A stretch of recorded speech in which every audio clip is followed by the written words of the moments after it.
The man who robs you blind but apologizes while doing it. It is one of our oldest cultural fixations, the bandit who operates with pristine manners and a strict moral code. The archetype has roots in the late 19th century with figures like Bill Miner.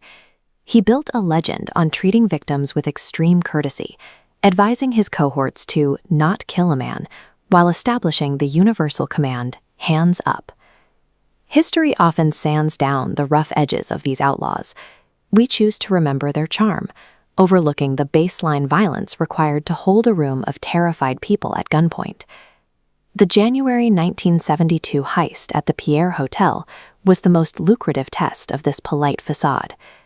It remains the largest hotel haul in history, an operation that began with a flawless performance and ended with a decade of internal executions. On New Year's Eve, guests of the Pierre Hotel on Fifth Avenue wore their finest jewelry. The Pierre was a high society fortress, hosting everyone from Katharine Hepburn to Aristotle Onassis. By the early hours of January 2nd, millions in gems were stored in the basement safety deposit boxes. The timing was calculated. Because banks were closed for the holiday weekend, those jewels were trapped inside the hotel until 9 a.m. on Monday morning. The men waiting outside were Bobby Comfort and Sammy Nallo.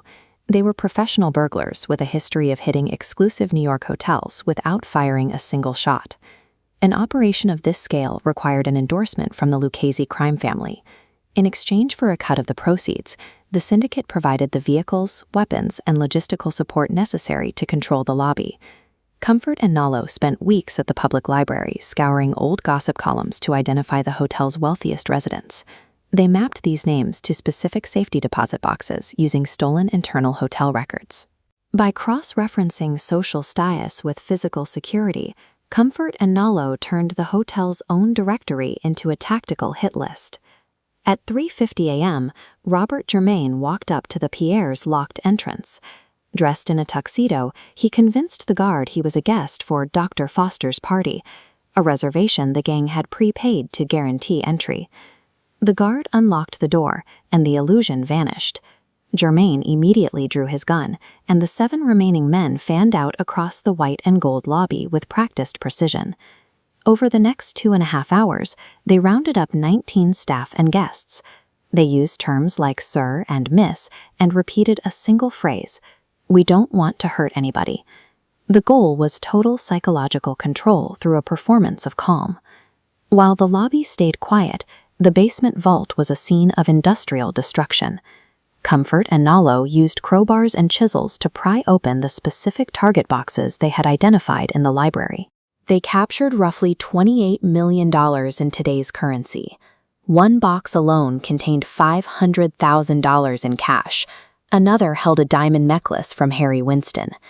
The gang maintained an atmosphere of safety for the hostages upstairs, while systematically emptying the vault below, engineering a dominance that allowed them to walk out the front door unchallenged.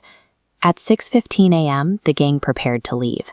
Comfort stood before the taped and handcuffed hostages and delivered a final, lethal warning. If anyone identified the crew, they would be murdered. Then, in the act that defined the heist's folklore, Comfort reached into his pocket and handed a $20 bill to the hotel employees they had detained. But there was an exception. Comfort walked right past the hotel security guards, leaving them with nothing. To the Lucchese-backed crew, the guards were not victims. They were an extension of the law. This exclusion revealed the rigid underworld logic behind the performance. The crew followed the prejudices of the syndicate. Even while handing out tips, they maintained the professional distance of career criminals who viewed any form of security as the enemy. The day shift arrived at 7 a.m. to find an emptied vault and 19 shaken hostages. The gang was gone, leaving behind only discarded handcuffs and an abandoned limousine. The heist's success depended on the diamond district. The stolen gems had to be ground down to remove identifying marks, a process that destroyed up to half the weight of each stone before they could be reset and sold. The internal collapse began with the Lucchese mob tax. For their endorsement and protection, the crime family demanded 33% of the total take. This exorbitant cut forced the organizers to shortchange their own team. Donald Francos, a hitman brought on for intimidation, received only a fraction of his promised $750,000 share. While the architects successfully defeated the physical security of the pier, they failed to account for the greed of their own syndicate. The masterminds faced minimal consequences from the law. Bobby Comfort served only 19 months in prison due to a legal technicality involving a judge's broken sentencing promise. But the crew's internal justice was absolute. Donald Francos, enraged by his missing share, hunted down and murdered 2 of his co-conspirators in 1981. In 1988, Samuel Nalot was shot and killed by an unknown gunman. The violence of the aftermath ensured no one enjoyed the spoils of the heist in peace.